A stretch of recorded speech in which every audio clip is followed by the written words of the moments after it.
Okay, so I'll call the meeting to order. And can we have,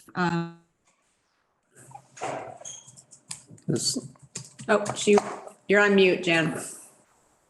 Somehow it went to mute. okay, There you go. so can I have a motion for the minutes, to approve the minutes? I'll make a motion to approve the minutes. Second. Any corrections or any other comments? Are we, Nope. any second? Second. Okay, all in favor? We have to do a roll call when one of the members is on Zoom. So I, Patrick. Hi, Michaela. Hi, Liz. Hi, Mark. Aye, Jan. All right. There you go. Aye. So our next, I don't have the agenda right in front of me, Michaela, so maybe. Yep. you can call the next. Sure.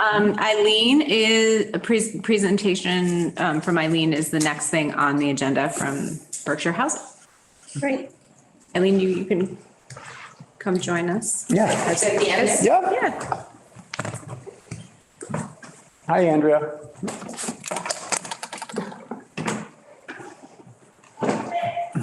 Good evening. Can we just take a minute and could you introduce yourself so I know who I'm talking to? All right, go around the table. I'm Mark Mills. Hi, Mark. Live in Stockbridge. Nice to meet you. I'm Liz Wheeler, and I'm also on the planning board as well as this. Okay. Hi. Hi, I'm Michaela Donovan. Nice to meet you. We've started. I'm Patrick White. We've started, seriously. All right. And I'm Jan Ackerman. I'm also on the group. Great. You know Nice to Randy. meet you, Jan. I'm Nick Nadorf, concerned citizen, Nice to meet you. taxpayer for 40 years. All righty. I love this place. He does. And is that Stockbridge Housing Authority? Yep, that's Andrea. Andrea Lindsay. Hi. Hi, Andrea. I've heard about you. Keep wanting to connect with you at some point, so we'll do that. Thank you for coming. Yes. So I wasn't thinking you were going to have technology, so I printed out some we don't really need them, but just thought we'd give you something to sort of take home with you. How much time do we want to spend on this? Half an I hour. have a sense of things as I could talk for a long 2 hours is time. We have 2 hours. We'll break for dinner and then come back. We have reservations. Do you have anything else in that bag for a snack, Liz? Come to the Burger King. Well, Great. thank you for the invitation to come speak with you. So thought I would just sort of start talking a little bit about who Berkshire Housing is. So Berkshire Housing was formed 51 years ago to address at the time what people felt was an acute housing crisis. Just let that sit for a moment because that is Acute then? What is it? terminology. I don't know. What's beyond acute? Or acute. Severely. Intensive care. But I think that is a very telling thought that we have been in a housing quote crisis for a very long time. And I think it's important to note that because today, as you know, there's sort of a spotlight on housing, right? Housing is on everybody's mind today. So we were formed 51 years ago, largely through primarily banks, local banks in the Berkshires came together recognizing that many people could not afford homeownership. So that was sort of the beginnings. And at that time, we were actually a for-profit entity, largely because the federal government hadn't kind of figured out how to deal with groups. And they saw us as like real estate, must be for-profit. And so two of the programs at the beginning one was mainly around homeownership, down payment assistance, helping create affordable homeownership. And the concept was to develop a property management company that essentially was a for-profit that would manage both the housing that we would develop eventually, and I'll get to that in a minute, but also manage private for-profit condos and such, which is actually a very smart model and helped us, create a strong balance sheet over the years. So it's actually a fairly different model and a different history. Most organizations like ours, like you're familiar with, like CDC of South Berkshire or Construct, typically their timeline is more like 30 years or so. And that's the time period where the low income housing tax credit program was developed. And many communities were looking at sort of really grassroots ways, like we're probably going to talk about tonight. What can we do as a community in Stockbridge to address the need for affordable housing? So like one project would happen and then you'd end up with an entity like CDC of South Berkshire. So we have, kind of a deeper, longer timeline. And obviously we serve the entire county. So today, our programs include, we continue to do property management, but we primarily do property management for our own portfolio, which is about 900 apartments across the Berkshires. You still have some private ones though? We have just some commercial spaces at this point. Actually, in the past year, since I took over leadership of Berkshire Housing, we stepped away from a couple of the private ones because we've become so focused on the affordable side of things. It's really apples and oranges, right? And I felt that we just couldn't do a good job on the private side. We didn't have enough scale. And it's so very different. So we're beholden to HUD and the state and, a lot of different funders.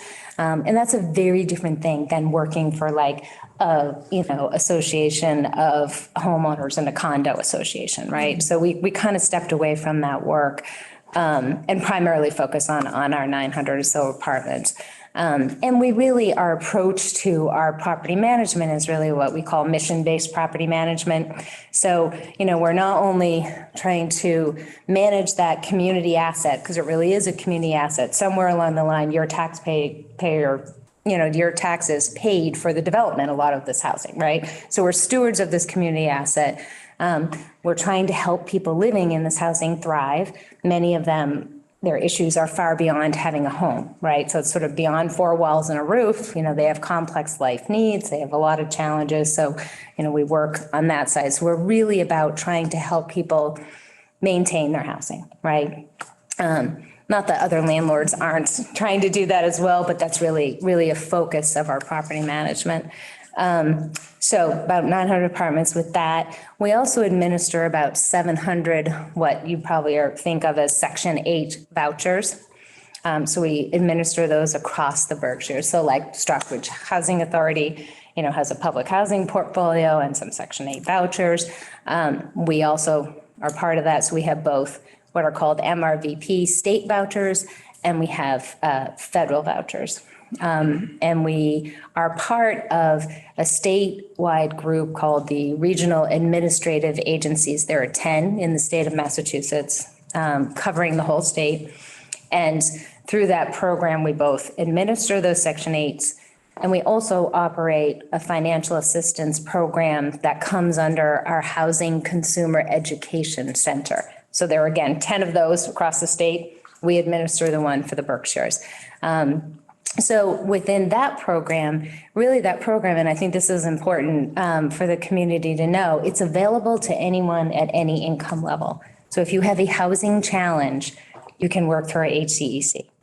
Obviously, a lot of what we do, especially since COVID, you probably all have heard about all the money that has, come to states and we're giving out to people to maintain their housing, right, to help pay their rent. We're working with landlords and residents to make sure that people's housing is stable. And just to give you a sense of the scale of that program, pre-COVID, the state of Massachusetts was giving out about $20 million a year. It's more like 500 million with COVID. It is a huge difference. Is that a temporary situation? Well, the money's temporary. I'm not sure the need is temporary. We're in an interesting time, right? There are a lot of people who are struggling to meet their rent. At the same time, we're dealing with a lot of sale of properties, right? So a lot of local landlords are getting out of the business, totally understandable. They've been doing it forever. It's not easy to manage, a rental portfolio. And there are outside investors coming in willing to give them a premium, right? And rents are going up because they've got to, the investor's got to cover a higher mortgage. So there's a lot of dynamics happening, which we can talk about. But so there are a lot of people in a position of needing assistance. So, that 500 million, obviously, we're a very, very small amount of Is that. that a statewide figure? That's a statewide Over figure. what period of time? A year. Really? Yeah, the past How much couple are you years. getting, Eileen? So we're giving out, all the programs together, we're giving out like 4 to 5 at this point. And that is, there's lots of discussion, right? The new governor's budget will be coming out. It's going to probably reduce substantially. So, probably go down to about 200 million. We don't know where we're going to end, right? Somewhere between 20 million and 200 is, what the state will probably continue to need to invest. But the need for that program has been nonstop. We have consistently have about 300 to 400 applications in our queue. And some of our colleagues around the state, as you can imagine, in more populated areas have thousands. So it's been a big responsibility for us to administer that program and, try to make sure we're meeting the needs of the community, but also not create this permanent dependency knowing it's going to go away. Is this mostly rental assistance? Yes, it's all rental assistance. And Rental assistance with a little bit of, utility, not just the rent. There is funding for other things. And can anyone? Well, anyone can apply, but you need to have, it's very, as you can imagine, it is a state/federal program, so there's very specific requirements. And if you go to our website, berkshirehousing.com, there's quite a lot of information. There's an application. And it needs to be done collaboratively with the landlord. You apply, then the landlord has to fill out some paperwork So these are too. mostly people who've fallen behind on their rents during a difficult time? Or and utilities? I'd note that the Berkshires has approximately 2% of the state's population, and you're getting approximately 1% of the state's allocation. Is that because we have fewer people in need here, or is it just the way they treat the Berkshires? We're getting what we need. You are. Yeah, we're not, if people can qualify for the funds, which requires, having some sort of event that, you can't just be like, well, I can't pay my rent anymore. There needs to be a backstory and, we are not turning people away at this point because there aren't sources, there's enough money at this point. But over time, that's going to change and we don't know what that's going to look like. We'll have to see. The governor's budget's going to be important to see where we go with that. But it's not sustainable, right? We need to look at root causes and change some of that. But that's a significant program that we operate.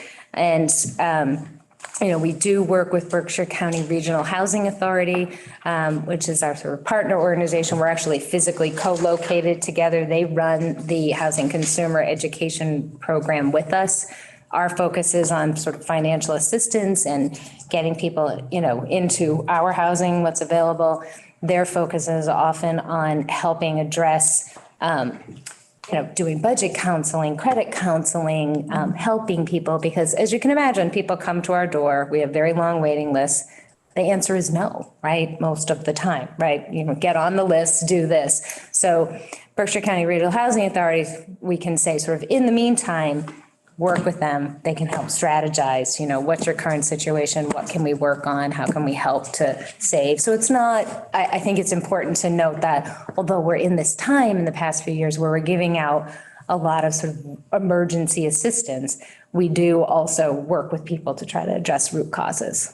And historically, that has really been the focus of the program. But with COVID, it really did become a bit of a get the money out the door kind of, people need help. And this also, it helps residents, but it's also very much helping small landlords, right? To address the challenges that they were having during this time. So then the other thing that we do, which we'll probably talk mostly about tonight, is that we develop affordable housing. So the portfolio that we have of 900 units, we've developed it, but we have in fact developed over 2,000 units during our history. Some of that are things that people might not be aware of, like we did Kimball Farms. We were the developer of Kimball Farms. So different community development projects. So we are a development organization that can do larger scale projects. I think people don't often think of us as having that, but we do tend to focus our time and energy on affordable. That's our mission. Our mission is really to provide housing solutions to everyone in the Berkshires, but where obviously the most need is. And our expertise is around all these complicated sources of money that come together to allow us to build a building, right? So I think that's kind of what we'll spend some time talking about. But before we get there, thought I'd talk a little bit about sort of what's going on in the market right now, the challenges, the barriers. So when we look at what's happening in housing right now, there's things happening, right? And I like to think of it in sort of three categories. There's the supply issue, right? So just not enough housing. And why is that the case? We'll talk about. There's also an affordability issue. And then there is this sort of issue that plays into it, that people have complex life resumes. They have a lot going on. So housing, someone doesn't solve all the problems for the individual or for the community. We really need to look at all three of those, right? So on the supply side, when we think about supply, things like we're in New England, we have older housing stock. We have housing stock that not only is older, but often the individual living in it hasn't been able to maintain it, right? So needs work. So from an affordability perspective, for someone trying to buy a home in the Berkshires, even if the home's affordable, you all know, you would then need to put another 150,000 into it to live in it. So that is a very big hurdle for an individual to get into home ownership. And the vast majority of the available places to live in the Berkshires are individual homes. So we do spend a lot of time talking about the rental side of things, right? Because we think of that in terms of affordable housing, but we also need to really be thinking about affordable home ownership, because the reality is most people live in individual homes, right? In the Berkshires, in rural areas like this, that's always going to be the case. On the supply side, we're also dealing with this in a community like the Berkshires, which is essentially sort of a tourist community. We have, a significant number of second homeowners. We also have a significant number of short-term rentals, which are great for the economy, right? I mean, it's a good, but it does reduce the number of available units, right? From purely a supplies perspective, it creates a challenge. And you all have, I'm sure, read and, you probably followed what was happening in Great Barrington. It's short-term rentals are a huge challenge, right? I don't know what the answer is to that. And, but being a housing person, I can tell you it is absolutely affecting the number of rental units available. And it is putting pressure, on the supply side. And then probably the biggest challenge on the supply side that we have in regions like this and in sort of geographical areas like this is not a lot of places to develop, which isn't an easy hurdle to come over, right? So you're thinking about a town like Stockbridge, or I was just, in Lee before I came here. Where's that flat piece of land that doesn't have complex environmental issues with the site, or an old historic beautiful building that we all want to preserve but is very expensive to rehab? So for a developer to come in and create new housing, there are a lot of hurdles, right? So there's supply challenges. Zoning one of those issues? I'm coming to that one. Well, because zoning's the thing that we can actually maybe do something about, right? That a community can do something about it. When we think about, well, another thing factoring into sort of the big picture supply issue is that we live differently. So an example that I give, I worked for the past many years in Vermont, and Montpelier, Vermont, cute little town, the capital, in 1950 had over 10,000 people living in Montpelier. Today, there's about 7,800, and they have a housing crisis. They probably don't have a bedroom crisis, right? If you added up all those bedrooms that sit empty because of the way we live, right? So, someone's living in a 4-bedroom beautiful home and there's 2 people living there. In the 1950s, there were 7. So that, and, that's just a cultural phenomenon but, I think people are a little bit hungry for how did we get here, right? Like, how did we get in this sort of housing crisis situation? And I mean, there are many factors that play into it, but on the supply side, those are the big ones, right? So we're not keeping up with development. We live differently now. We have short-term rentals as a whole new thing. More of us today than in the 50s can afford a second home. So that changes dynamics, right? Of how we live and what's available. So a lot of different things affect the supply side. What about aging? Our county is a particular aging issue. The people living here. Right. Yeah. And I guess you would say the aging people are living in the 7-bedroom or the 5-bedroom houses. Right. And if they That's want to what- downsize, they don't have any place to go. That's what I was just going to say. So to add to the supply issue, it's the wrong type, right? So that sort of that bedroom issue I was talking about, right? Really, the root of that is it's the wrong type, right? If we were to level every home in the Berkshires and redevelop them, they wouldn't look like this, right? They wouldn't look like what we see and we love about the Berkshires, right? We would build differently.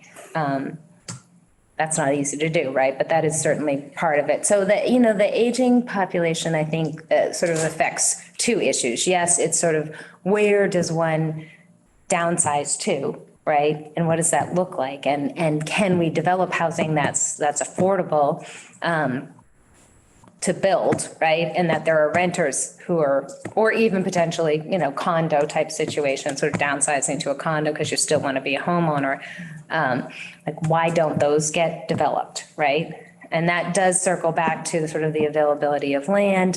And often this ties to affordability. So the aging population in today's world, many people do not have pensions, do not have the level of savings that, they don't have a plan for retirement, right? Many, many people nationally are in that position. So the aging population has a real affordability challenge. So Vermont is one of the oldest states. I would open a brand new building and I could fill it with 68-year-old women who had lost their spouse,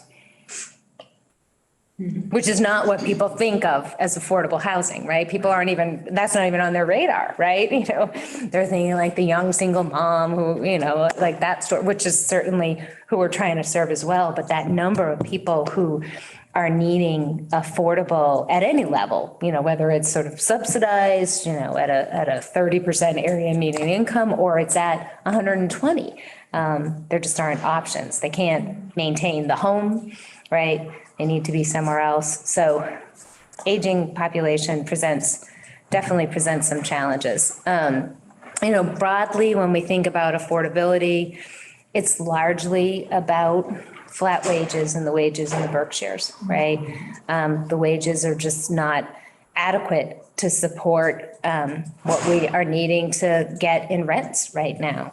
And, I think there's a perception that landlords are sort of making lots of money on the situation, but if so I see a head shaking over there. That's not really what's happening, right? The cost of construction, the cost of maintaining, the cost of, utilities, all of these costs, taxes, all of these things have gone up. So yes, are there some landlords who are making more off it? Probably, but those are all going up and wages have basically been relatively flat for decades. Now, our town administrator and I sat through a presentation by a company that helps towns manage short-term rentals last week. And Liz did as well. And here's just a couple of interesting facts. One, middle of February, and there's 150 units available for rent across all the platforms. There's only 1,695 homes in Stockbridge, 150 in February. That means that they're all year-round ready, okay? That number goes up to somewhere between 200 and 250 in the summer. So you want to put this thing in the context, that's 150, not at all. No, all those may not be entire homes. Maybe it's a room in a home. But 20, 30 years ago, that's like at least 150 either rooms that an individual might be renting or entire homes that someone might be renting. And put that in the context of the county's, occupancy rate of hotel rooms, which is only around 35 or 40% for the entire year. And what you have is you have this transition of housing stock, what was a market that was traditionally, serviced by hotels and bed and breakfasts is now more than half serviced by these Airbnbs. And, these are tough questions because, you don't want to limit a person's dream as they acquire a home to generate some revenue from it. But at the same token, there's no place to rent around here. Right. And then there's this whole, question of the younger generations, they want the Airbnb. They don't even understand the concept of staying in a hotel. Well, and also. My children are adults. In a They never hotel. I mean, kind of like what Biden was talking about the other night, like there are a lot of hidden fees. There are a lot of things. If you're a young family who has 3 little kids, or you're 2 couples who want to hang out together, well, why would you go and stay in a hotel and have 2 rooms separate that you have to, and then you have to pay for dinner, and then because you don't have a kitchen, when you could rent a house that has a kitchen, you can go grocery shopping, so you don't have to spend all that money going out. I know that that's what my friends do. They pile up together so that, because they also have $1,000 loan payments every month for student loans and things like that. So it's more complicated, I think, than saying Airbnb is the answer. It's part of, like you're saying, this larger issue that is challenging because Airbnb is problematic in a lot of ways, and yet it does bring in money that these small businesses in these towns really need.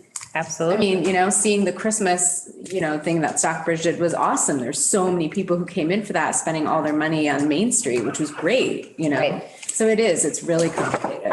It's really complicated. No, it is. And Airbnb is a really good option, the short-term rental. I mean, it works really well. I use it. I cringe. I'm like, this is criminal. I shouldn't be doing this. But I'm taking my 2 daughters to, Burlington with their 2 partners. There's 5 of us. I'm not getting a hotel I would have to get 3 rooms, and we have a kitchen and we'll cook one night and we'll go out for dinner and. And I think just much like America, what's challenging that we see when I'm looking at hotels or places to stay, let's say I want to come to the Berkshires, I want to stay in a hotel. I don't want to stay in an Airbnb. You have these very sort of more low, like I would call motels. Yeah. And then you have Miraval, which is very expensive for a lot of people, or Canyon Ranch, which is out of reach for a lot of people, but there isn't a lot in the middle. Yeah. And that's where I think is the challenge too. I think though that you made a very important point, Michaela, is that 50 years ago, people didn't have student loans. Right. And when people look at their finances, that is taking a big chunk of your wages, of young people's wages, and is taking them away from taking them out of the market. And as prices rise, this smaller income doesn't have a product that you can even build for them. Yeah. Yeah. So, and it's and I didn't put that on here, but I've certainly done had a lot of conversations about college debt and how it's affecting young potential home buyers, and honestly not understand they're taking on the debt, and then they come looking for finance and they're like, but I make, between the 2 of us, we make $150,000. You're paying $1,800 a month, the debt to income doesn't work. Yeah. So that, and that's probably, why Biden has been trying to pursue this sort of getting rid of the debt, but that's, it's a challenge, right? So we're not, I was driving here feeling like, it feels a little heavy right now. I've been doing this work for 15 years and it's never been, easy work. It's always challenging, but things feel a little heavy right now. There's a little bit of a perfect storm of challenges. And so yeah, that's another factor in the sort of affordability side of it. And then just thinking around the actual development of it, costs are just exponentially higher. I mean, in the 15 years that I have been doing specifically affordable housing work, the average cost per unit has gone from, you can't possibly be over $200,000 a unit. Like, we won't even look at a deal if it's that high. I mean, and now it's like, oh, it's $575 a unit. Why do you think that happened? Well, I mean, the 575. So pre-COVID, it was working its way up to 400. So that's, inflation, just cost of everything. But it's also, I think, we have a really important mission to save our environment, right? So we are doing, because those numbers are kind of what I'm doing, which is affordable housing, which needs to last for a long time and is actually built really well. I think some people think, oh, it's kind of, cheaply built. It's actually the opposite of that, because you're making an investment, right? Again, your taxes are paying for this at some point. We build it really well, and we promise to maintain the affordability of it. And part of how we do that is not having huge capital costs in year 5, right? So we're going to do a lot of work up front. And we also try to mitigate the biggest operating costs, which is utilities, fuel, heat, those types of things, right? So we're going to build really well, right? And construction now, I mean, these buildings are really smart. It's like your car, right? You don't know how to fix it anymore. You need sort of technical experts, right? It's all computerized. So it's more complex, I think, is part of it. And one of the things we need to do more of is be open to smaller unit sizes. And we are starting to do that because, in fact, the younger generation wants that. They want a place to plug in the MacBook and hang the bike. And, they don't want a dining room table. That's not even a thing. Most of our new units, we don't even have a space for a table. It's more like the island because people live differently. So that is one opportunity, is sort of the size of the unit, being more creative. And in new construction, we can do that. In some of the olders, when we're renovating a school, you're limited to some degree through historic and those types of things. But so it's a balancing act. What's the split between new and preservation? As far, you mean, as Of far what as, you're doing? I mean, I'd like to say it's, right. Well, our last two big projects, Cole Apartments in Williamstown, was partial renovation and new construction. Bentley was all new construction. My next two Eagle Mill is a very heavy lift of an amazing rehab, which will be a great, great project, but those are expensive projects, right? You're converting a mill. Is there a unit cost Housing. on that project? Yes. This is in Lee, right? Yes. Don't make me come up with it. It's been around. It's gone up. It was a number, and then COVID prices went up, and we had to circle back and access some more capital. It's probably around the $500,000 number. Is Eagle the one that's right downtown? Right behind Joe's Diner, Joe's. the mill. So the have you river. taken that over from the developer?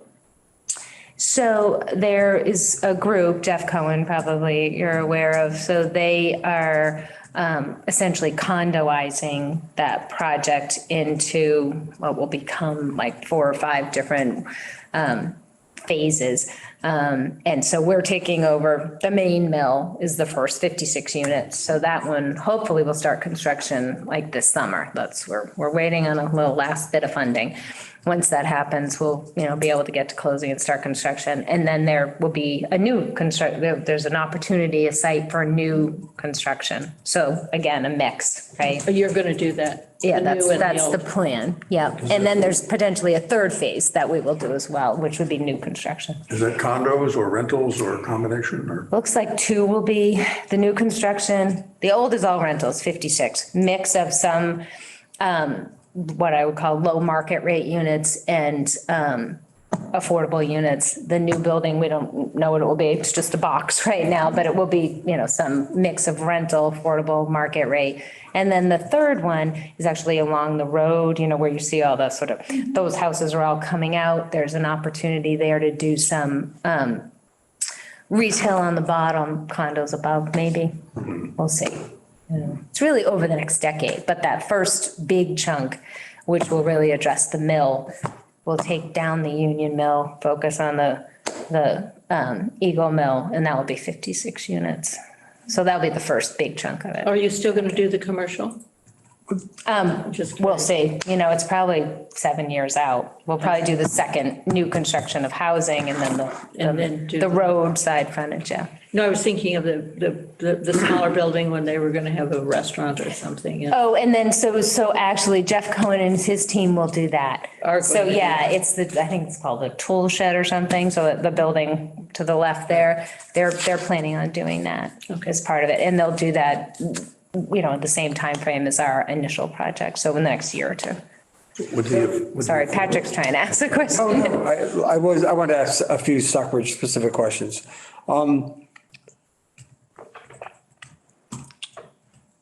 We've got, aside from Riverbrook, we've got really two, developments here. We've got, obviously Heaton Court with Andrea on, and then we've got Pine Woods. And there's a need for capital investment in both. And the town has some resources, and I think a lot of folks like Nick and many others want to support local housing opportunities. Certainly this board does, but we also want to do two things as a town. One is to ensure there's oversight in the short-term deployment of taxpayer money in terms of assistance.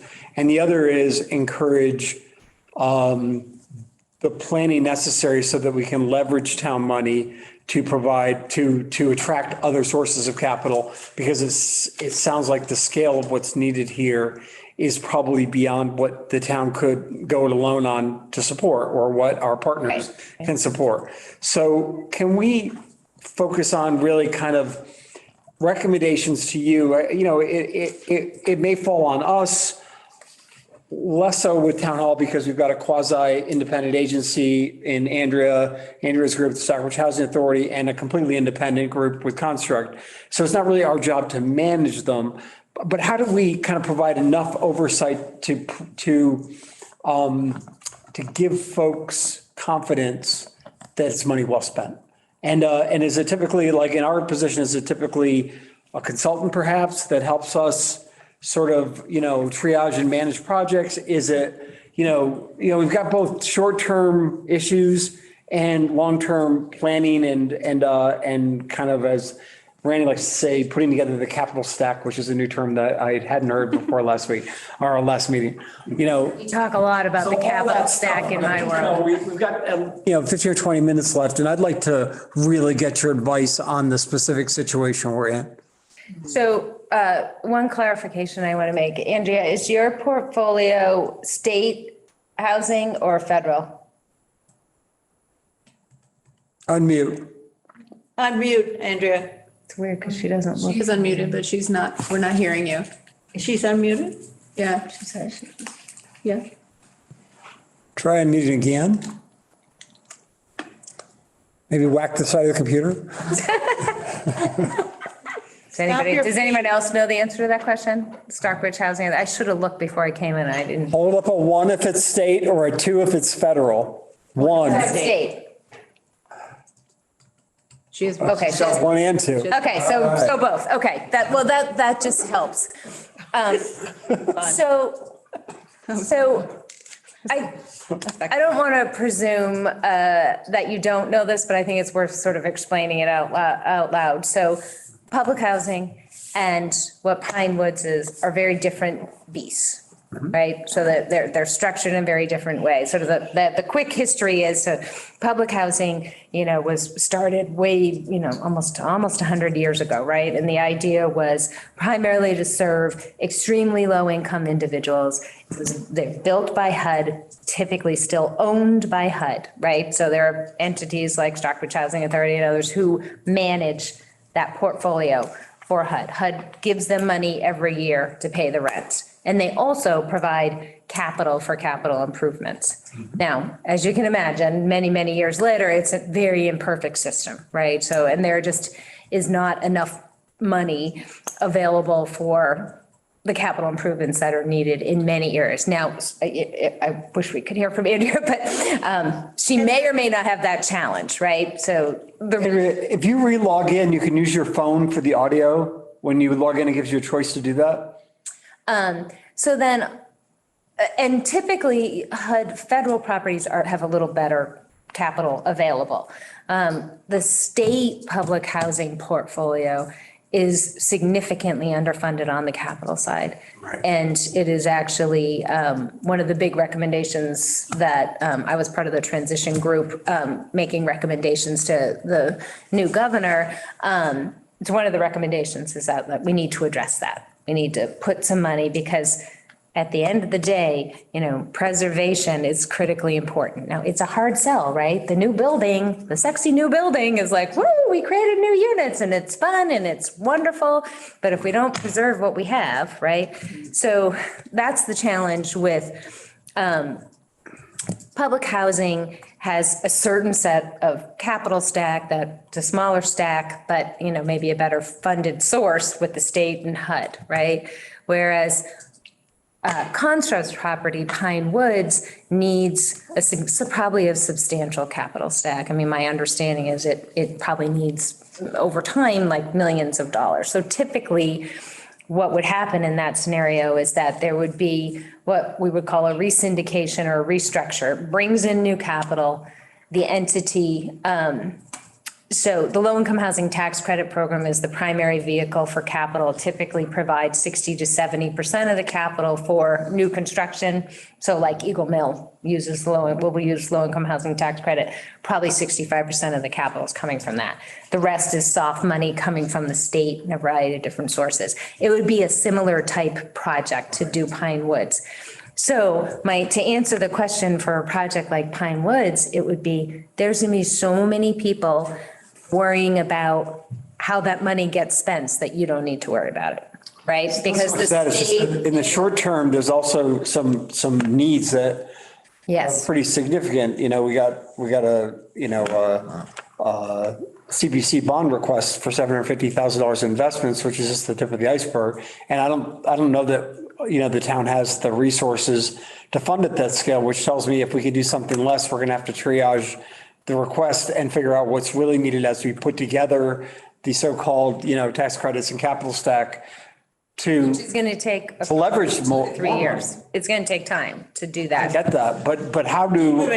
You just said something very important. Everybody needs to have heard that. She said 2 to 3 years to put the planning piece of it together. And to get the financing. And to get the capital stack. So that you could then do the work. By then, all your estimates are going to be. Well, we know how to do that dance, yes. So then let me ask you a different question. Then what would you recommend be while we anticipate that, let's say they're just starting now, 2 to 3 years, what should be our strategy to provide support while at the same time providing oversight and building confidence in the town that oversight is qualified and is acting in the interest of the town? Yeah, so what you're really talking about is the Band-Aid, right? That's right. Or I say sort of the role of duct tape, right? And we say we're in the stage of the project where we've got the duct tape out, right? And one of the challenges is that the state only has so much money available to preserve these projects, right? They're also getting a lot of pressure to deal with that supply issue, right? So they're trying to fund both. So there's limited resources on the preservation side. And what I would describe, there's basically a preservation matrix that you need to look at that says, you need to have a lot of need, which I think Pine Woods has, as far as like capital improvements need. You need to have very little duct tape left, right? And that's sort of the reserves under the pillow, right, to fix the roof, whatever. And the operating budget needs to be stressed. So what I like to sort of say is they want you to be hanging off the cliff, right? Because there's so many projects. I mean, I'm not criticizing the state, but there's just so many projects that need to be preserved, right? Because a lot of them are similarly aged, 15 to 30 years. Depending on how well they're built, they're going to be off the cliff, at year 15 or year 30. And to some degree, how they're managed, right? So it has to sort of, the preservation matrix is sort of looking at all of those things. I have not seen the operating budget at Pinewood, so I don't know if that's an issue, but one could guess that it might be, right? So if it qualifies, then, they need to put the deal together, do all their work. It's going to take some time to do that. So what I guess I would say to you is, make sure that the Band-Aid, the money that you're going to provide for the Band-Aid is the highest, best use of that. How do we do that resource. specifically? Do we hire a consultant? How do we vet? Well, highest best use? I would put that, I would ask Construct to do that. And I'm assuming they're doing that they're saying, here's what we need in the short term.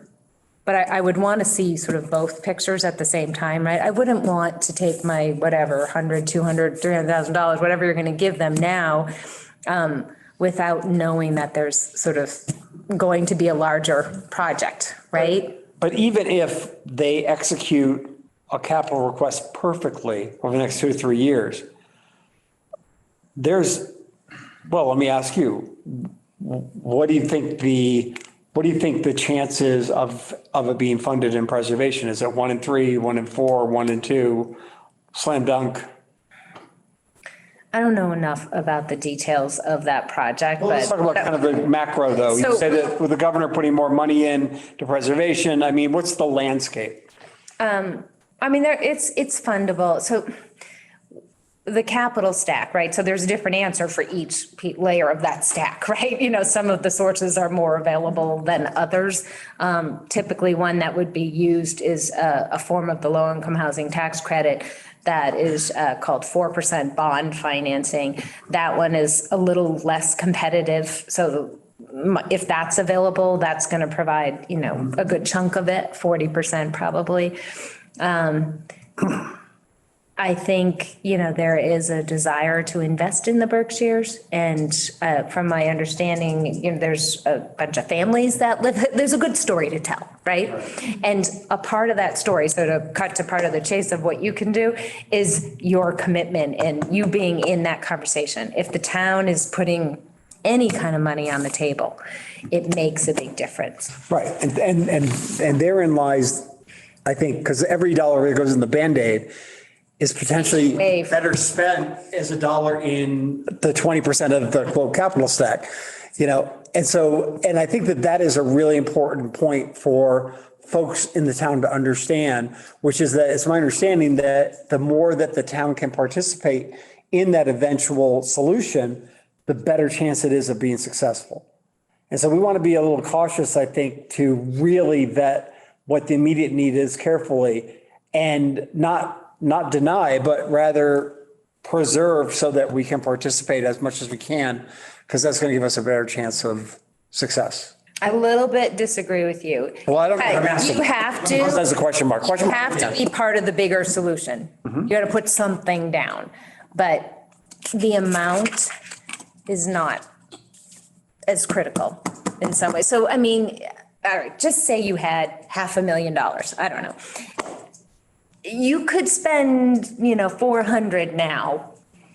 And if you put 100 into the deal, the state will say that, I mean, most communities don't have that kind of money, right? My town of Lee, I think is putting 150,000 into the Eagle Mill project. So it's about participation and about, writing those letters of support. And so, you don't have to save as much as you can for that larger number. Because with that capital stack, there are other sources, right? But is there a number that makes it really? No, but there are a lot of other sources for the Band-Aid. So, I think. Could I step back just a little bit, Patrick? Because as a developer, I look at the situation and say, that 2 to 3 years trying to figure out how much, what needs to be done. There's to our knowledge, the construct, the current owner does not have sort of the basic structural or environmental, sort of basic information about, they've done a very preliminary, which I think you've seen, very preliminary capital needs study, but it's old now. And that need does not address this particular, the fact that it's built in a swamp, the fact that it was built very contrary to your approach, which was music to my ears, that you build at a high level. This was for various reasons. There are a lot of building issues because of the way it was initially built. But the more important thing, those are just the facts we have to deal with. We need a structural study. I think this group feels that there's professional consultant information that's needed to inform what needs to be done. And it seems to me that's an important role that we could play, because I don't think Construct has the funds. At least pay for. I mean, frankly, you know, if we need to get X, Y, and Z in place in terms of like, to get to the point where we can make the ask, you know, at least funding that what we- $25,000 or $50,000, you know? Well, so there's three pots. There's the Band-Aid. There's pre-development, which they can borrow, which becomes part of the capital stack of the, you know, the larger project. And then sort of the funding of the larger project. The one that I know it's the least appealing to you all, but the one that nobody else is going to do is the Band-Aid, you know? So as much as, and I get the risk of the Band-Aid for you is that you're worried that, you know, is everything else going to happen? It needs to, you know, maybe somehow tying it to, you know, like saying you need to do this might be helpful. But I know when I'm dealing with the Band-Aid duct tape side of things, that's hard. It's hard, right? And you're hanging off the cliff and, you know, there's a bunch of dynamics happening and, you know, I'm assuming Construct is going to start this process for the larger capital stack, doing all that work. I think the most acute need is if they're saying there's some real acute stuff that must be addressed because it's a life safety, you know, or, you know, there's a threat of the property being shut down or something like that. Like we don't want that to happen. Right. So I guess I would say, ask that question, life safety, you know, risk of closure, you know, like is the town inspector going to come in and say, you know, these are all out of compliance, you know, is insurance going to stop, you know, they're not going to be able to get insurance. Like, I don't really know the details of what needs to be done. I know I did see the capital needs assessment that was done a few years ago.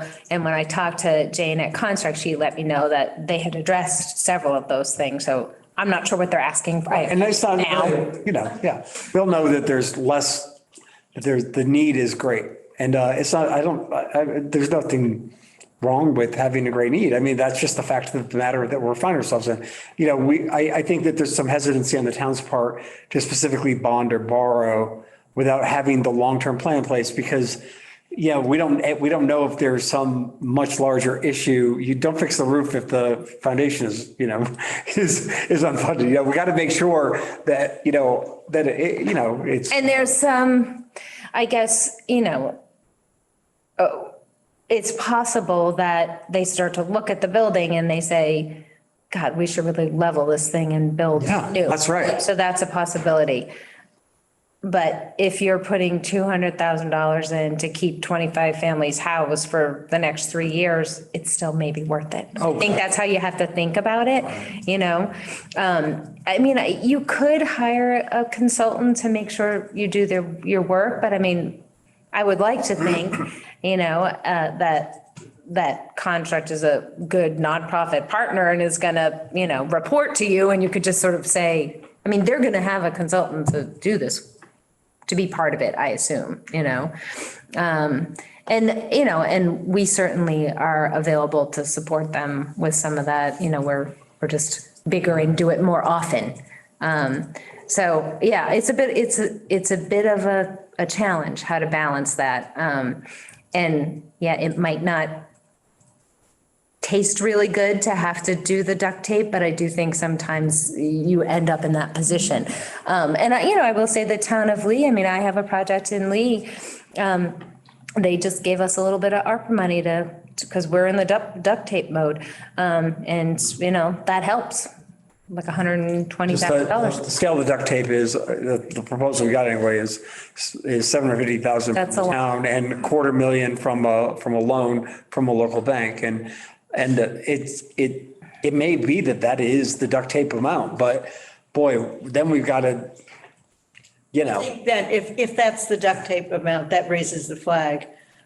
sure does. Yes. Is this project viable in the long term? Because if you, It makes me nervous, I'll be honest. It makes me nervous. I mean, obviously, I'm trying to support my colleague in construct, but that amount of money, not understanding exactly what it seems like a lot to, then pursue a larger project. I think I think a lot of people are going to be shocked at the condition of Pine Woods when this really gets out there. We reach the stage of a town meeting. And people, I think, are going to say, well, wait a minute.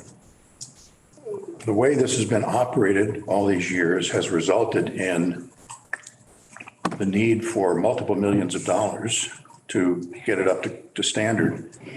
Do we want to invest a bunch of money in this?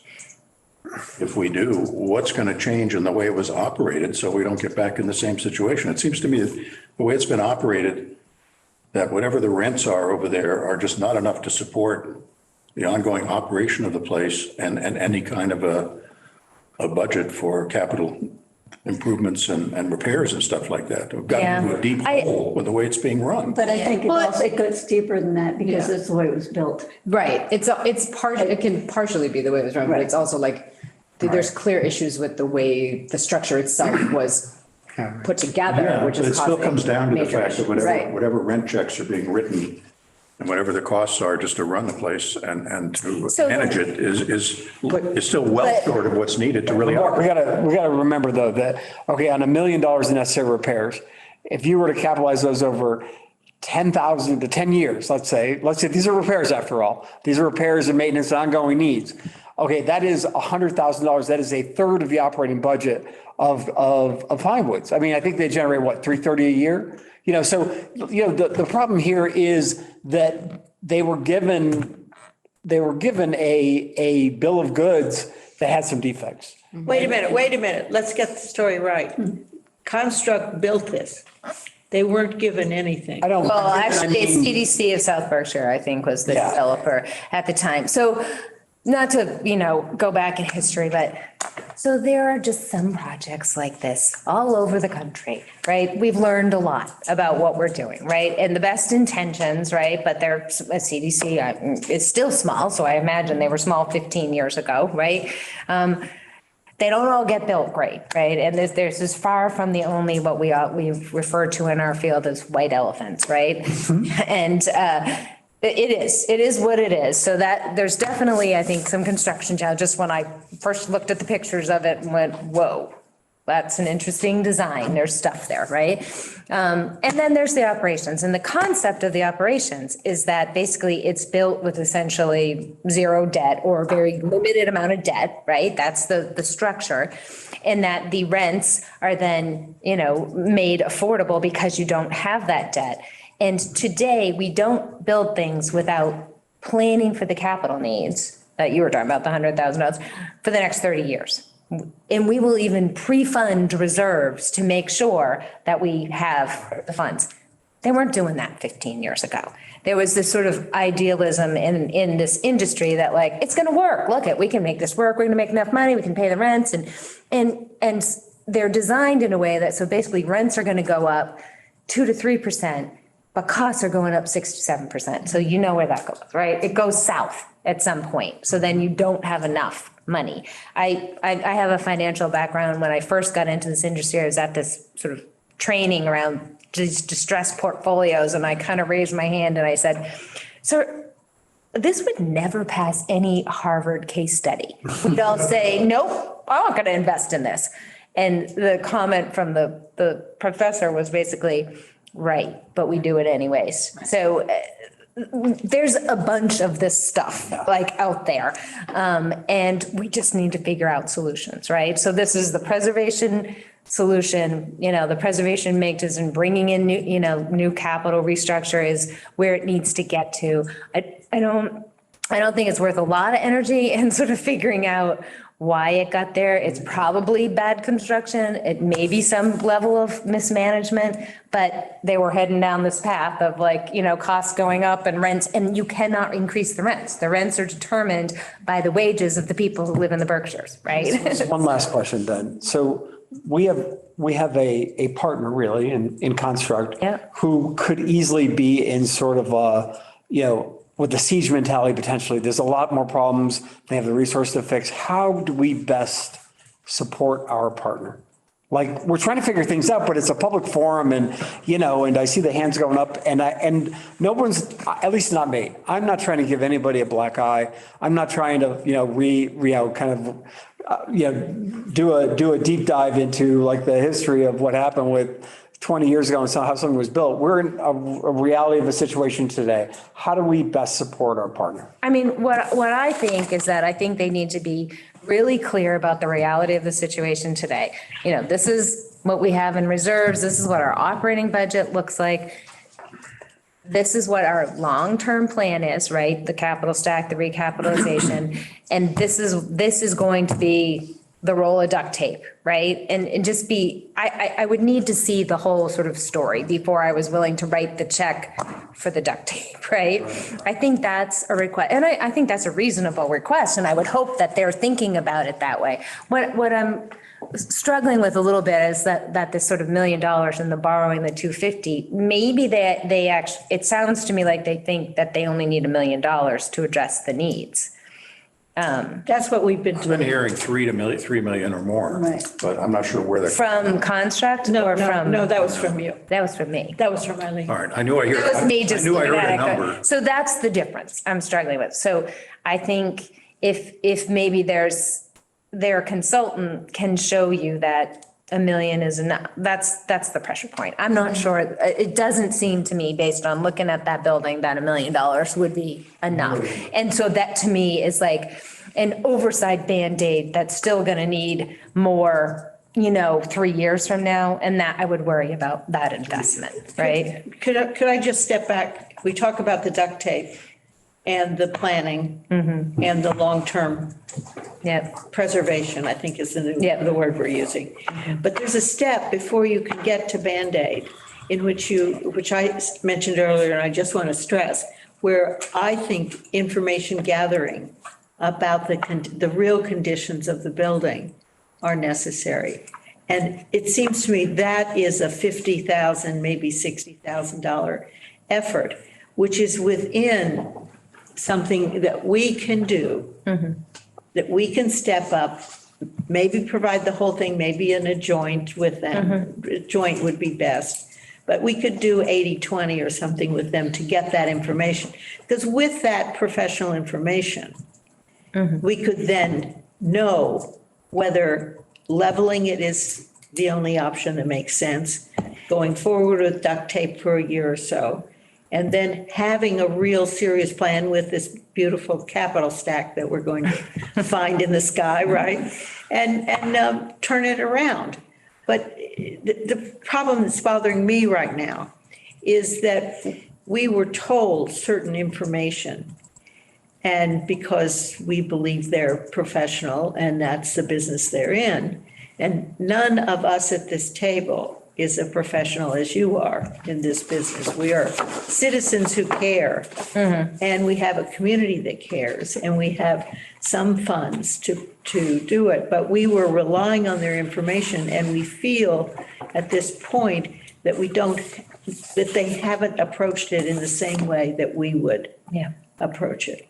Well, I mean, I agree with that. I have to agree with that. I think that I wouldn't base $1 million investment on a capital needs assessment, I would hire an architect and do, a much deeper analysis, which, could be 60, 80, $100,000. I mean, so maybe that's the request, is that, they need to do that. And so that sort of the consultant, right, the CNA, that I'm not sure the person who did the CNA would argue that that was adequate to make a decision. That's not what that is. That tool is not intended to make that level of decision. So No, not only, I've spoken with him, and he has said, not only was it a very, very preliminary step. Yes. It had a big red mark through it, Yes, it which did. is,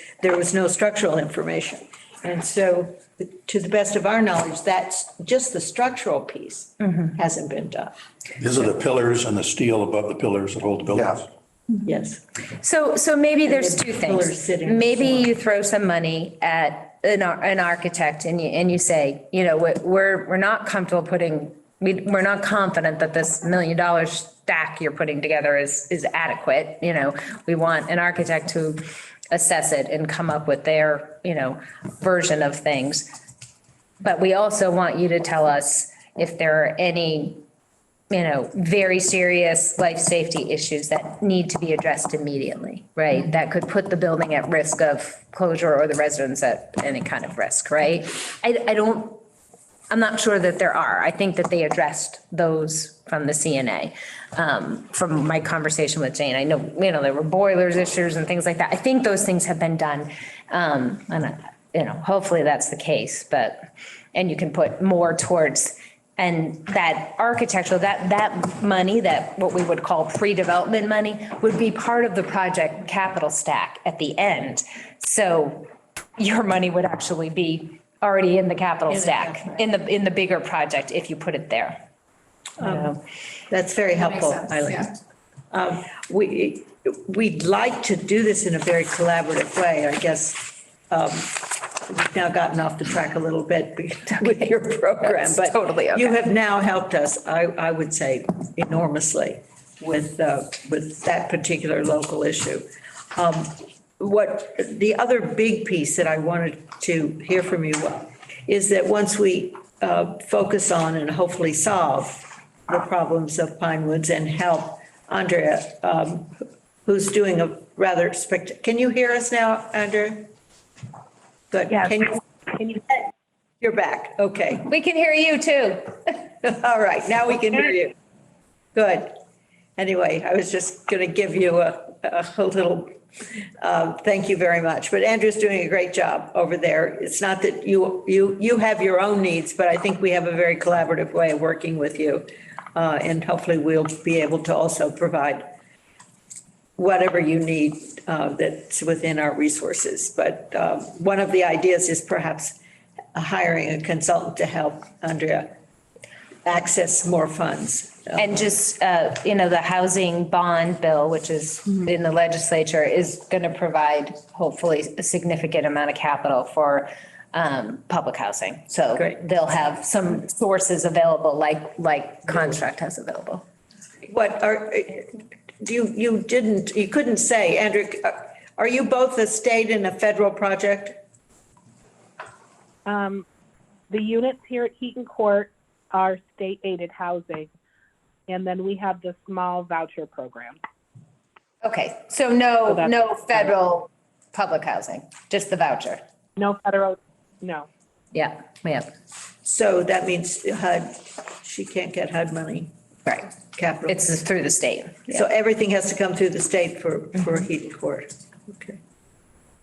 All right. But looking ahead through the maze, if we get to a point where we feel that we want, or we identify a piece of land or that might be a suitable project. And we did, by the way, have a very interesting meeting this morning with Senator Paul Mark, who represents us, and with Smitty Pignatelli. And they were we're talking about, the whole thing was about housing. Everybody, everyone who spoke. They were on a call with me on Friday with a bunch of legislators trying to help them understand the housing landscape. Right, so they, I mean, I know they'd like to help. I wasn't sure they were quite ready yet, are knowledgeable, and except I did meet a staff member of Paul Mark's cousin, Casey, thank you. But And so there might be someone at least. Yeah, I mean, I think the biggest thing they can do is, what we told them is vote for the housing bond there, and then there's some other legislative things that will help more rural, Berkshire County kind of stuff. So I think they're aware and very supportive. We're fortunate in our team. So, I think at the local level, like thinking about what to create more, right? So we're not trying to get to the supply thing.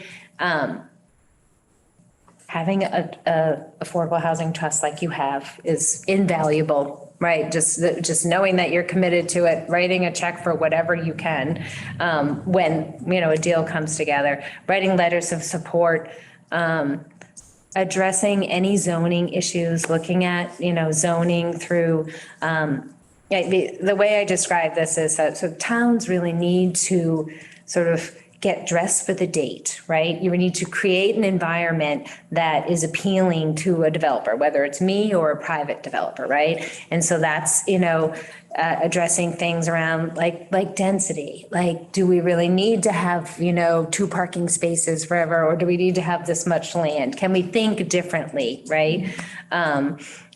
And zoning can be really challenging, especially in small towns like this. So I don't know when Stockbridge last reviewed, your zoning, but looking at it through kind of a smart growth type of approach, through an equity type of approach, tons of communities are doing this. So if you've done it, great. If you haven't, there's lots of resources to look at about how to do that. The other is infrastructure investment, right? So, if there are opportunities to invest in your infrastructure, a lot of smaller communities, it can be really challenging to develop because there's no public sewer and there's no public water and, those kinds of challenges. So that really limits that piece of land where you can develop, right? So when you're looking for land, think about that. Because coming from Vermont, I have run many of my own public water systems, but I can tell you it's expensive and we don't love doing that. Yeah, we've already invested. Yeah, so you're good with that stuff. I think just sort of being aware of opportunities, trying to create, excuse me, an environment that's attractive to developers, right? And then, the last thing I'll say is just exactly what you're doing is like, the way that these projects get done is through a lot of partnerships. It takes all these conversations, it takes committed community members, it takes some investment from the towns, but, we also need to look at our elected officials, bringing them into the conversation. Partners like the Stockbridge Housing Authority and Construct, other regional service providers, getting at those people who are living in this housing may need that kind of support. So, partnering up with any potential group that can play a role is really, it takes all of them. The capital stack is usually, 8 to 15, right? So that's a lot of partnerships right there, right? And then sort of the operation of it, who's going to manage it and who's going to bring in the services that are needed. There's a lot that needs to come together to make that happen. But you're having the right conversations. You have you didn't have time to spend 2 years learning about all the stuff before Construct kind of came with the challenge. So, you're doing the design build model, right? I think Joanna's had her hand up for a bit. Joanna, did you want to join in? Yeah, hi. I just have a question for Eileen. My name is Johanna. I'm sorry, I normally would have PCA up there as my name, but I started Pine Woods Community Association, which is a tenant-led advocacy group for tenants. And I just wanted to ask you, in terms of your experience as a developer with developing affordable housing, I tried to participate in a meeting last week with the Great Barrington Planning Board that was going to be discussing, or that was discussing, a revised plan from Habitat for Humanity. They're building a project, an affordable housing project over on North Plain Road. You're probably familiar. Yep. I was tuning in because I had a discussion with several of the PCA tenant members who are interested in perhaps buying into that development. And we all agree that we would, as tenants, would only be interested in purchasing as part of that development if the homes were standalone homes. And Habitat, because, currently Pine Woods, where I live, it is a very beautiful place. Yes, it has a lot of issues, but I think that, just some updating. I think that Pine Woods has the potential to be a model community for affordable housing in the Berkshires and perhaps beyond. But in terms of, like looking at this other new community they're trying to build, one of the major things that tenants are looking at is to move out of these duplexes. I mean, we want our own standalone homes. And I would not consider getting on the hook for a mortgage for a duplex. And so there's a lot of pressure, it seems, from, like in this case, the town of Great Barrington, to try to push for, let's see how many people we can cram into this space, this available space. So, and I've had conversations with the construction manager for Habitat, who, as far as I understand, Habitat has also been trying to advocate for having standalone homes, because in their experience of building these communities, that there tends to be a lot of issues in terms of managing the houses or the duplexes, because people are really butted up against each other, and we have no control over who moves in next door. So my question to you is, in your experience, I don't know how many developments or which developments exactly you have built, but have you had the same issue with building, for example, duplex style homes, or homes that are not standalone, where you're having to, manage people more than you'd like? Well, I think, on the home ownership side, there's in some ways a different thing to think about. And it's exactly what you led with, which is, people are making an investment and they have certain expectations and desires. So what I can say is that they're less marketable duplexes, right? And you're just proving that, right? You just said that. Essentially, I wouldn't buy it. I'm curious, because of the price point for single family. I don't, I'm not an expert on the Habitat model. I mean, I understand it to some degree, and I'm sure Carolyn the ED could respond much better, but I would think it could also very much be an affordability thing in this market right now. That I'm a little surprised that they're saying, oh yeah, we'd much rather do single family, and it's really just the town trying to do density. I suspect there's a cost issue in there as well. That they're trying to develop at a point when construction's very expensive. So, it might be both things. Managing it, I think it is going to be more challenging, but it's one of those questions of weighing the need against the cost, against, that management challenge. And will they get people to move in to duplexes? Probably. Yeah. Maybe not you guys, but, Maybe, but I think that there has been issues with that in the past. Habitat has had issues filling duplexes that they built over off of Elm Street, for example. Once people move out of there, they've had issues trying to get people back in there. And especially, in terms of like a price point, well, what exactly is that now? For me, I think a house, that I could afford would be around 200,000. But perhaps combined with federal funding or subsidization, that might be, a doable amount for me to get on a mortgage. The other thing that is also, I think, in the works with Stockbridge Housing Authority is they're looking into starting the program, the federal program, through the Section 8 voucher program where it allows people with Section 8 vouchers, which I'm one of those people, to apply our voucher towards our mortgage. Yep. So I think that program is going to be really key into making home buying more affordable. But homes are not the same as a duplex. We're talking about two different things here, and I think that really needs to be just a very distinct understanding that a duplex is an apartment style. It's there's no advantage to buying a duplex. Unless you own the other half and you're going to be making income out of that. But, a duplex is an apartment, and I just don't see the logic behind buying into a duplex when you have neighbors and you're going to have no control over who your neighbors are. I think you have a visitor, Joanna. Yeah, it's my son.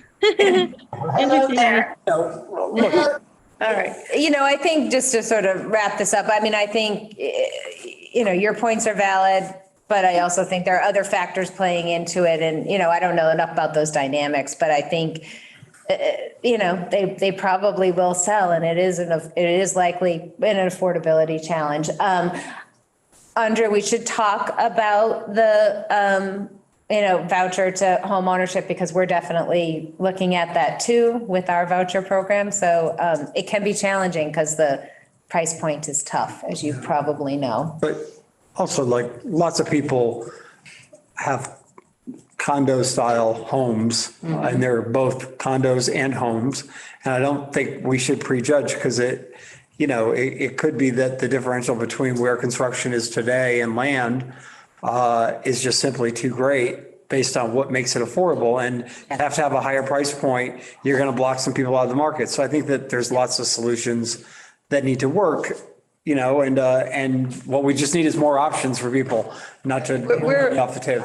But Joanna's concern, I think we have a lot of sympathy for, but right now our group is at least 4 steps behind that question. And we need to move on because we really have always shorted Andrea time. And I want to give you, yes, thank you, Joanna, for coming. We appreciate it.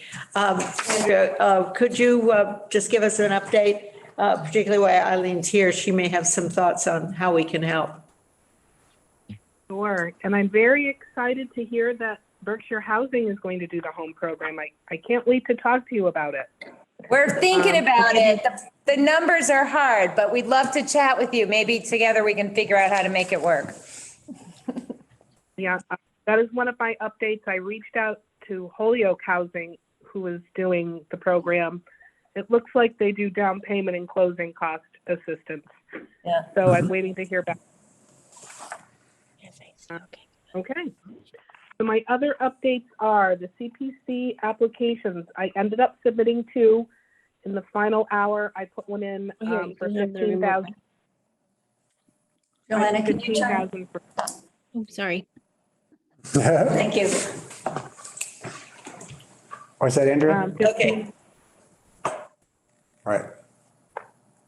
All right. In the final hour, I put one in for 15,000 for site lighting upgrades. I don't know if that too will be eligible for the high level asset protection leveraging, but I'm going to try. And I did put one in for the additional $20,000 for the siding board repair replacement painting project, which I do know I have leveraged funding against that money previously. So that's what I did there. Patrick also gave me a call last week about some ARPA funding. So we had an emergency frozen pipe, like a lot of people did up there in our 689 group home. So we asked the town $5,000 to defray the insurance deductible. And then we asked for an additional $5,000 for a topographic survey for our driveway project. Patrick emailed Jim and I back and let us know it was approved at the meeting, and we thank you very much. That surprise frozen pipe could really ruin our budget. Yeah. That $5,000, and it's great help.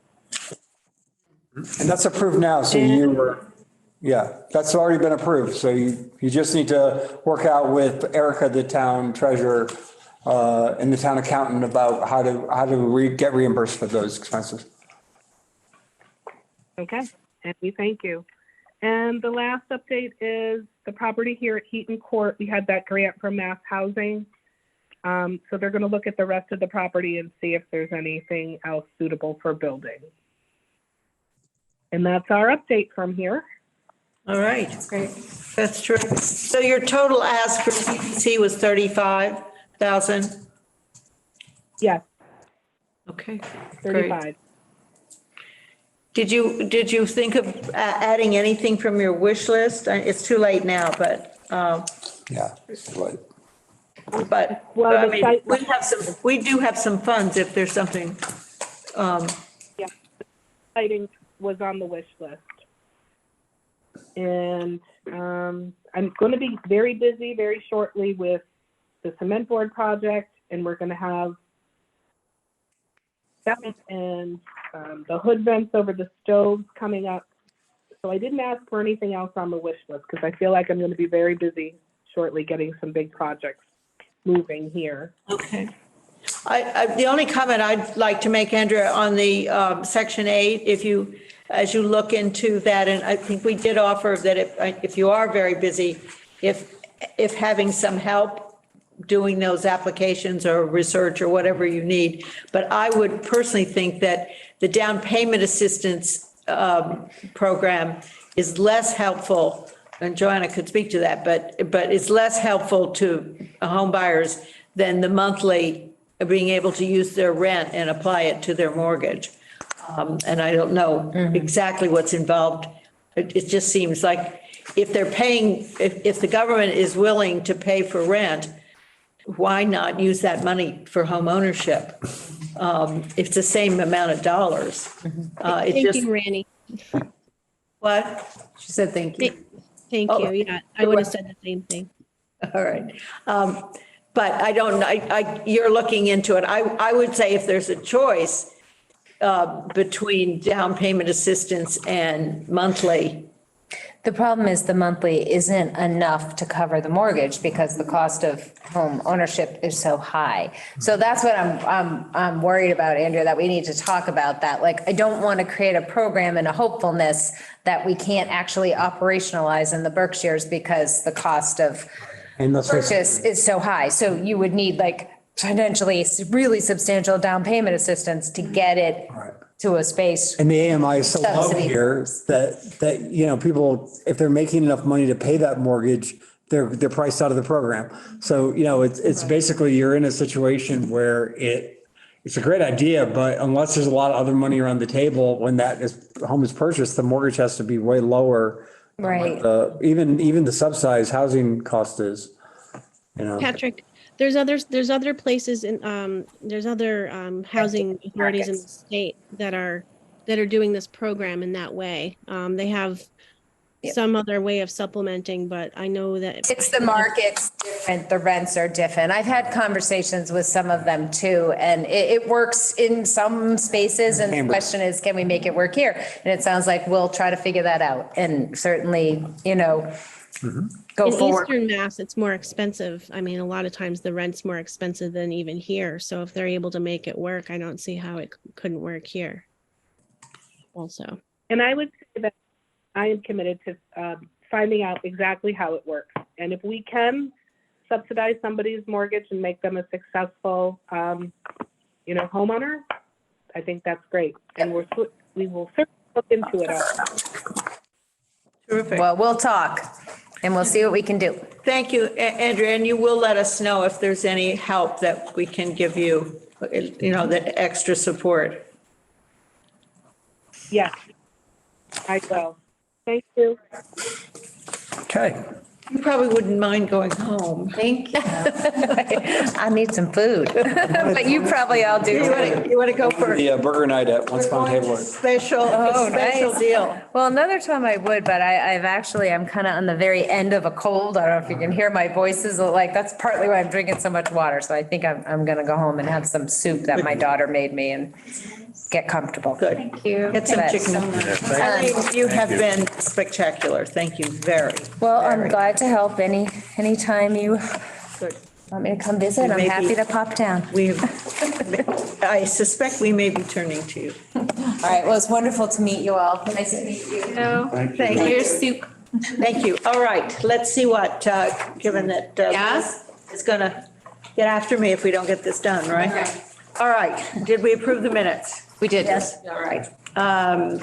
Michaela? Yes. on. Great. So I'll just fly through this a bit and then I can send you stuff if you need to write stuff down. I spoke with, so in talking about the mortgage assistant plans, I started with Lee Bank.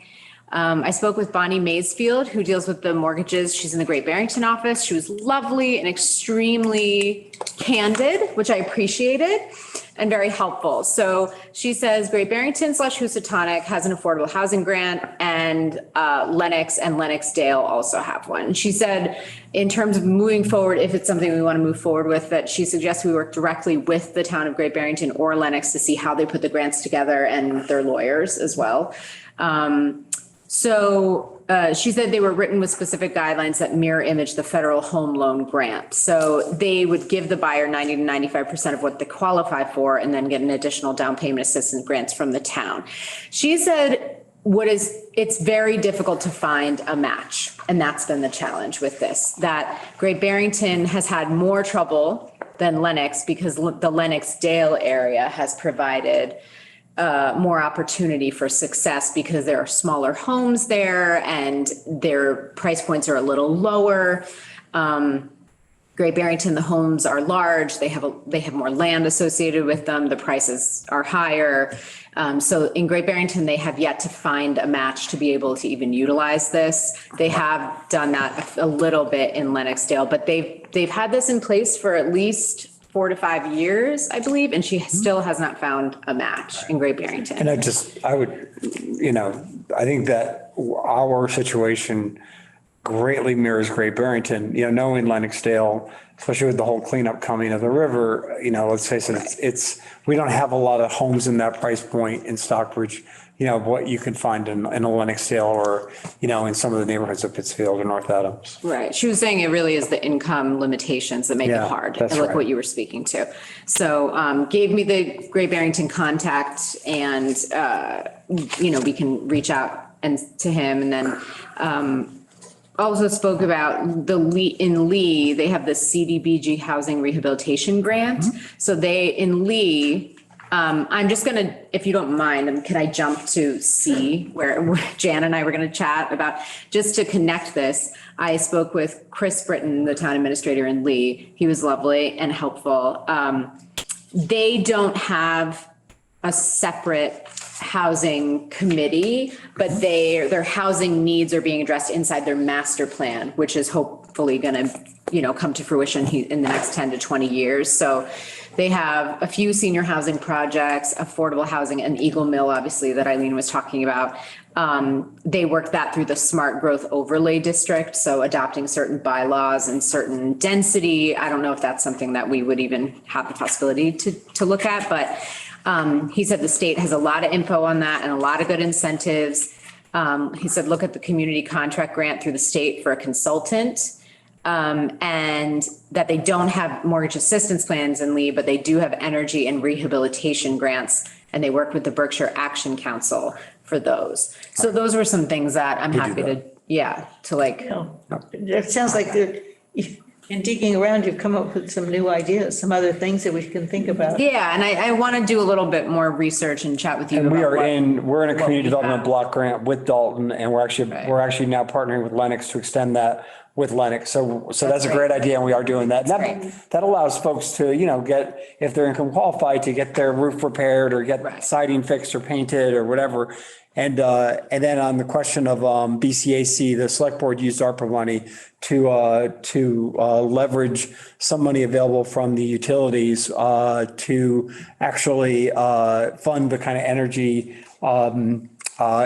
investments that BCAC is doing. And so we have a program that we actually have in place with BCAC on that we put it together about 3 months ago. So, Cool. yeah. Yeah, so in terms of the mortgage assistance, I mean, definitely something we can keep looking into. And she really suggested looking at the multiple listing, the MLS, just to see, what on average data wise are the average home prices here? What are the average square footage here? Like what, is there opportunity for homeownership? Is it realistic? And Liz would obviously know more about that than anyone. I think we have an expert right here. Yeah. There aren't So- many homes available anywhere in South County. We're not even considered South County anymore. We're considered Middle Central. Right. And I was looking at the Market Watch actually came out recently, and I think the average home price was something like $750,000. Yeah. But that's, I'm not but that's because there were a couple of major sales, Right. in millions and millions, which then brings the up whole thing. everything it up. So it's a little deceptive. Yeah. But So we can talk more about that going forward. Jan, did you have sorry, I kind of skipped us. That's quite all right. Why don't you do? Sorry, Patrick, I No, it's skipped over you. okay. We'll go back. Jan, did you have anything else on the housing production study you wanted to touch on? I just wanted to mention that I did get a couple of comments about the draft, and I sent it off to Michael Canales for him to forward it to the attorney to review before we can send it out. I've been in touch with Michael a couple times, including this morning, and he is reaching out to the attorney to kind of get an answer back on that. But he's hopeful that we can get it out this week. So I'll keep working on that and see if we can send it out with the objective of having responses back from the consultants in the next couple of weeks. Thank you both for that. I think that when we get the information that you're seeking, it may give us some more insight into what kind of other helpful programs we could initiate. But that's great. Thank you, Michaela. Thank you, Jan. Patrick? I think I covered everything, right? We talked about the CPC a little bit, and we talked about the ARPA money that we voted for Stockbridge Housing Authority, and I think that's where we are. How much did you vote? 10,000. 10,000 for them. Well, I wanted to just let people know, and I'm sorry, unfortunately, I think it's on Michael's desk, but I'll get you a copy of what we actually, Patrick and I collaborated on the submission. And we did something slightly different, which is we asked for 125,000 for Pine Woods, 100,000 for emergency reserve fund, and 25,000 to help get professional information, with the idea that we would use 25,000 of our money to supplement that.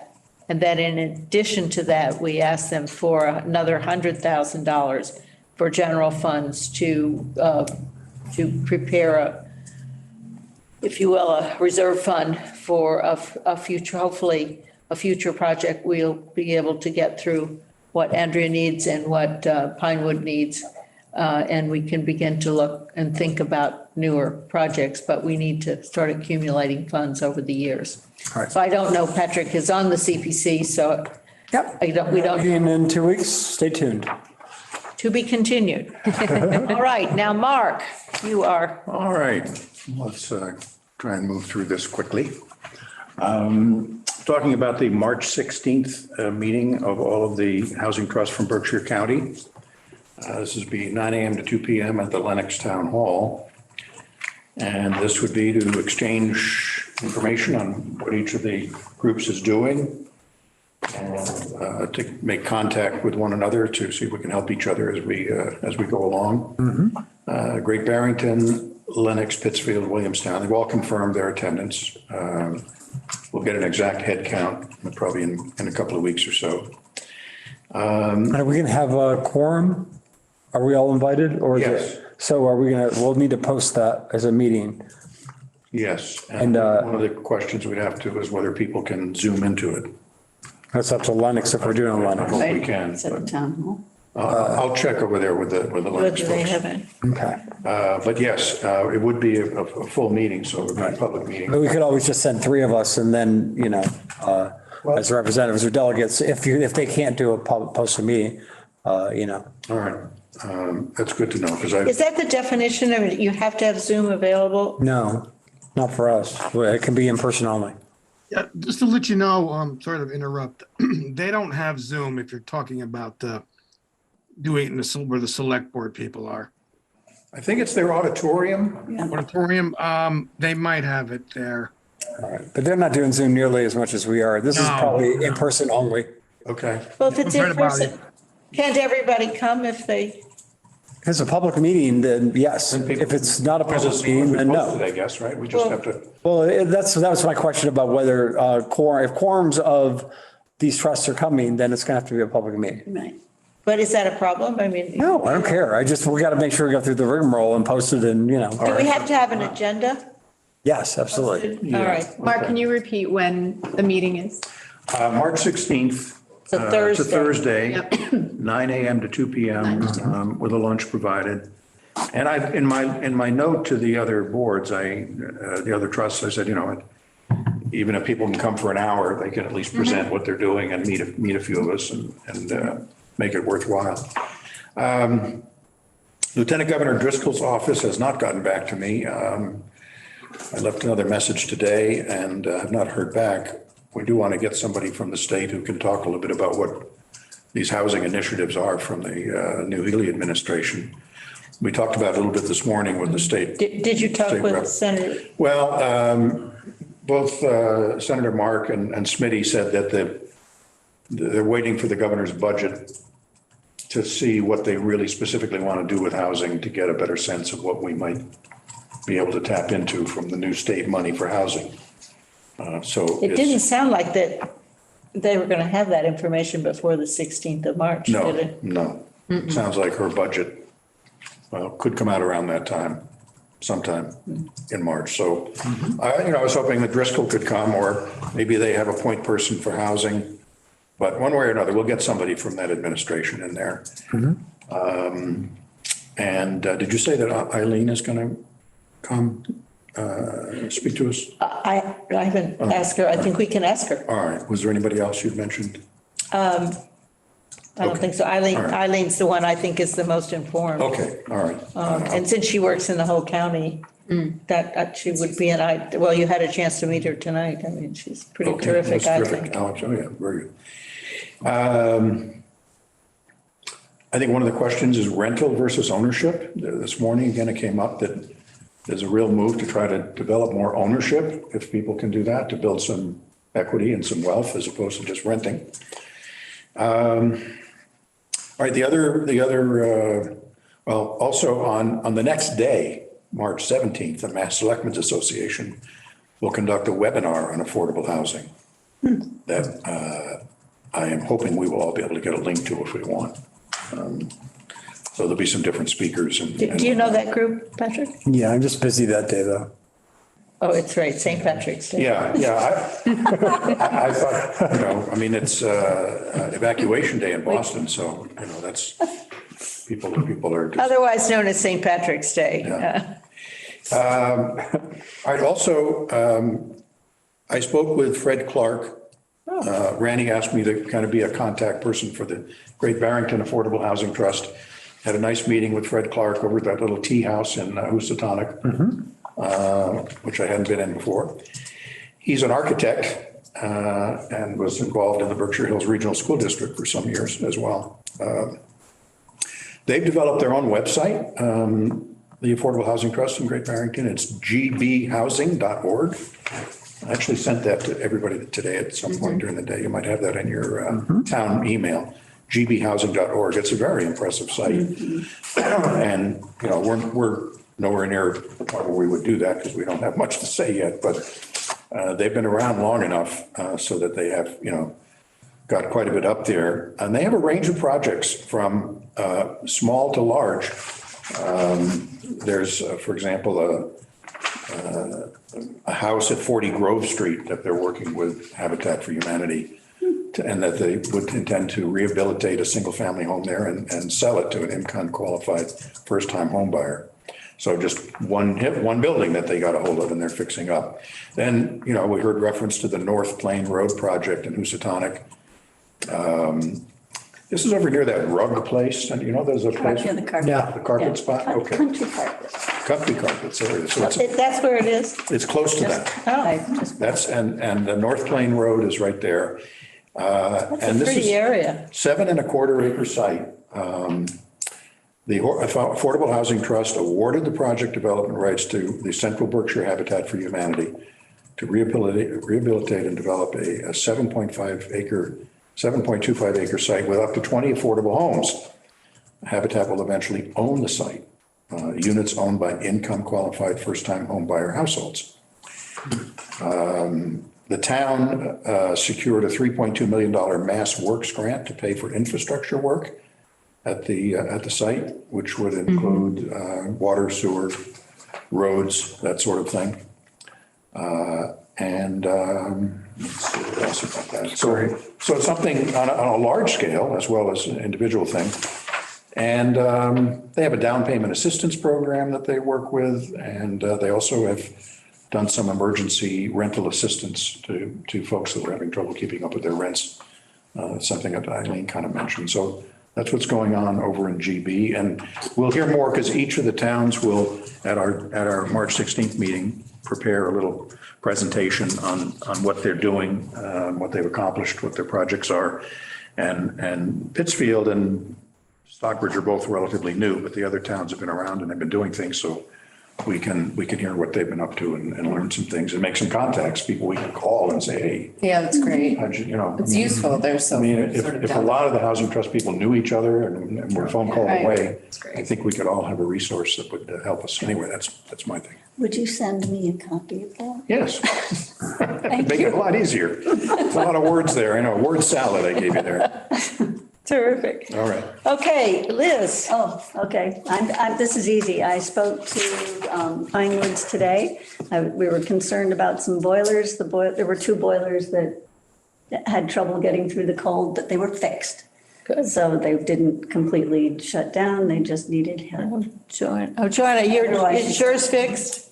Joanna, you were one of. Yes. Yep. Yeah, it was fixed. Yep. It took about 8 hours. It was like 8 o'clock at night the next day by the time it finally got up to temp. But yeah, it was just the day before the heating and cooling contractor that they use.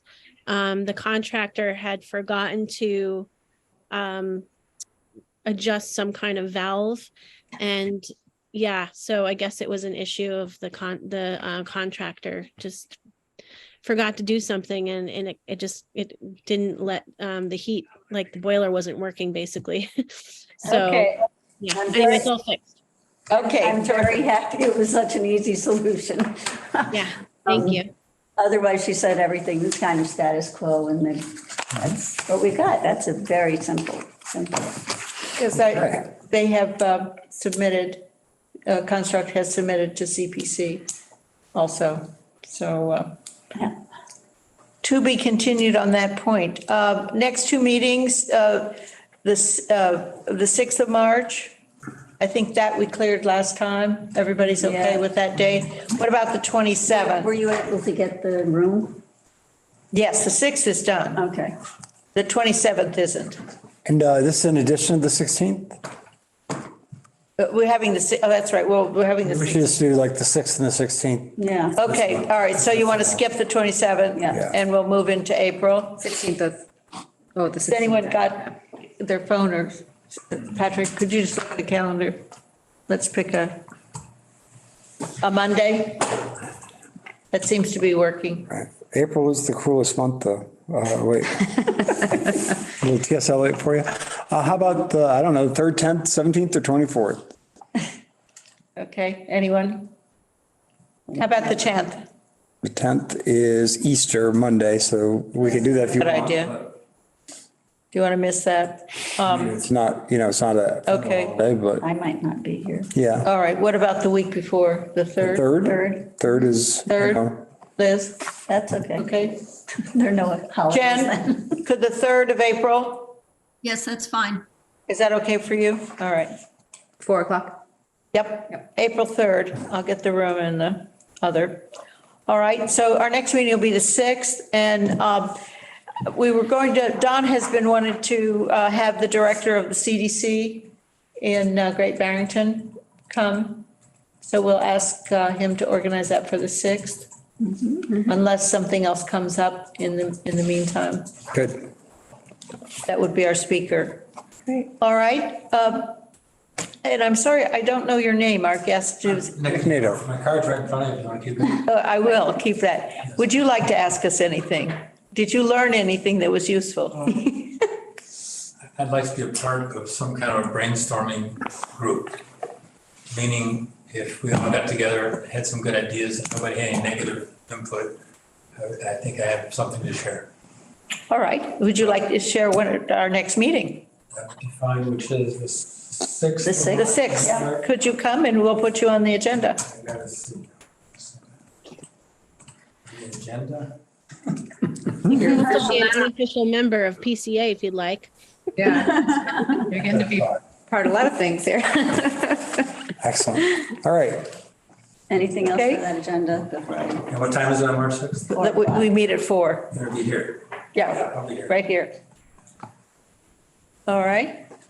So Nick, that, Cool. anybody else? Anything else? Motion to adjourn? He's hungry. Would someone like to? Aye. Oh, wait, we have to get aye on all of them. Oh, that's right. Jan, are you voting aye?